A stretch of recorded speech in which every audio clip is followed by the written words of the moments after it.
ওয়ালাইকুম বন্ধুরা, আজকে আবার আমি এসেছি মসজিদুল নবমীতে নামাজ পড়তে।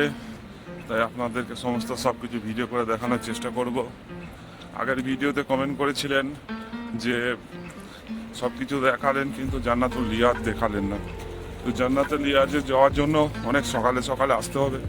তাই আমি সকাল সকাল আসতে পারি না, ঘুম থেকে উঠতে দেরি হয়ে যায়। তাই অত দূর পর্যন্ত আমি পৌঁছাতে পারি না, তাই বাইরে বাইরে ভিডিও করে দেখাচ্ছি।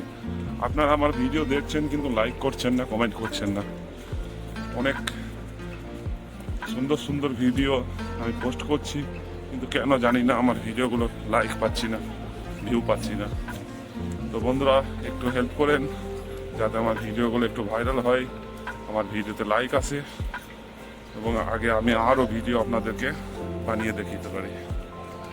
সঙ্গে থাকুন, আপনাদেরকে আমি দেখাচ্ছি মসজিদুল নবমীর ভিডিও।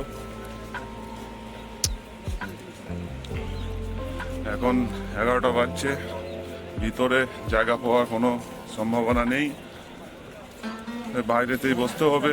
আর বাইরে থেকে আমি আপনাদেরকে দেখাবো ভিডিও করে সমস্ত সব কিছু। এখন এটা দেখছেন রাস্তার মধ্যে আছে, আমি ওই সামনেই আছে মসজিদুল নবমী।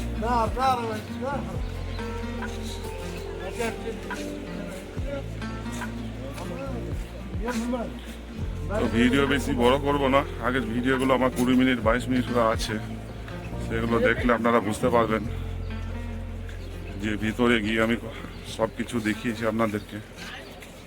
তো আজকে আমি আর ভিতরে যাব না, বাইরে থেকে দেখাবো।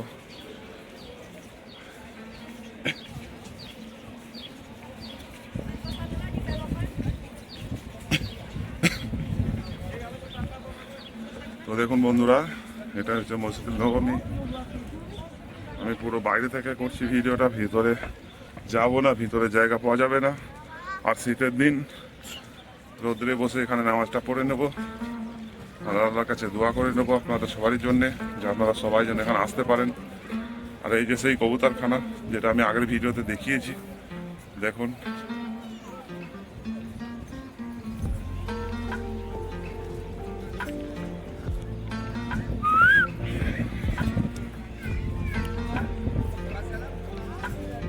ওই যে সামনে বড় বড় বিল্ডিংগুলো দেখছেন, এগুলো সব হোটেল। এখানে সব যারা উমরা হজ করতে আসেন তাদের জন্য এখানে থাকার ব্যবস্থা করা আছে। এই হচ্ছে মসজিদুল নবমী।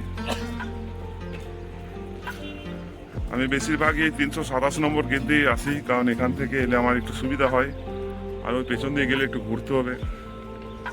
তো আমার ভিডিওতে আমি দেখিয়েছি আপনাদেরকে ওদিকটাও, আপনারা আমার ভিডিওগুলো দেখুন আমার চ্যানেলে গিয়ে, তাহলে বুঝতে পারবেন, সব কিছু দেখতে পাবেন।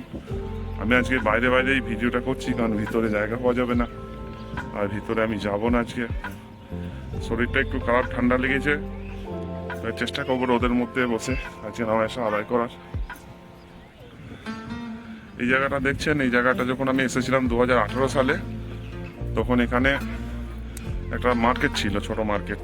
সব কিছু পাওয়া যেত এখানে, বাচ্চাদের খেলনা, খাজুর, বুরখা, চপ্পল টপ্পল সব কিছু এখানে পাওয়া যেত। তো করোনার পর আমি যখন এখানে এলাম, দেখলাম এখানটা সব কিছু তুলে দিয়েছে এবং নামাজ পড়ার জন্য ব্যবস্থা করে দিয়েছে। তো এটা একটা খুবই ভালো যে নামাজ পড়ার জন্য এখানে একটা জায়গা পাওয়া গেছে।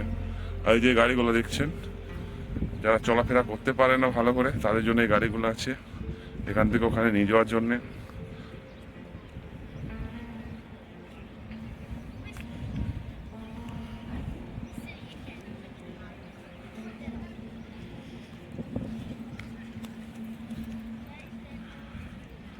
আর ওই সামনে দেখছেন ওটা ইসলামিক মিউজিয়াম। আমার আগের ভিডিওতে পুরো ডিটেলস দেওয়া আছে, আমার চ্যানেলে গিয়ে ভিজিট করুন এবং ভিডিওটা দেখুন।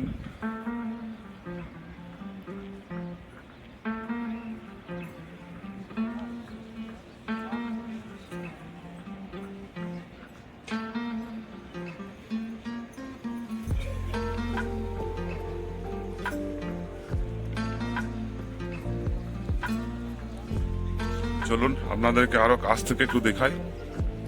আমি জানি আমার কথাগুলো হয়তো শুনতে আপনাদের ভালো লাগছে না, কারণ আমার ভয়েসটাও ভালো না, আর আমি গুছিয়ে বলতে পারি না সবার মতো, সেই জন্য হয়তো আমার ভিডিওতে লাইক পাওয়া যায় না, ভিউ পাওয়া যায় না। কিন্তু কি করব বলুন, উপরওয়ালা যেটা দিয়েছে সেটাই নিয়ে আমি চেষ্টা করছি।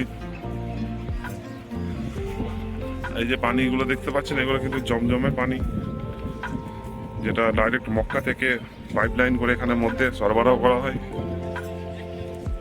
আজকে ভিতরে যাওয়ার মতো কোনো সম্ভাবনা নেই, কারণ প্রচুর ভিড় হয়ে গেছে, আমার আসতে একটু লেট হয়ে গেছে, তাই ভিতরে গিয়ে জায়গা পাওয়া যাবে না। তাই আমি আজকে রোদের মধ্যে বসে আজকে নামাজটা আদায় করে চলে যাব ইনশাআল্লাহ। আমি আগের ভিডিওগুলোতে চেষ্টা করবো আপনাদেরকে ভিডিওতে দেখানোর জন্যে। তো প্লিজ আমার ভিডিওগুলো একটু লাইক করুন, শেয়ার করুন, কমেন্ট করুন এবং আমার চ্যানেলটি সাবস্ক্রাইব করুন, যাতে আমি আরও ভালো ভালো ভিডিও আপনাদেরকে করে দেখাতে পারি।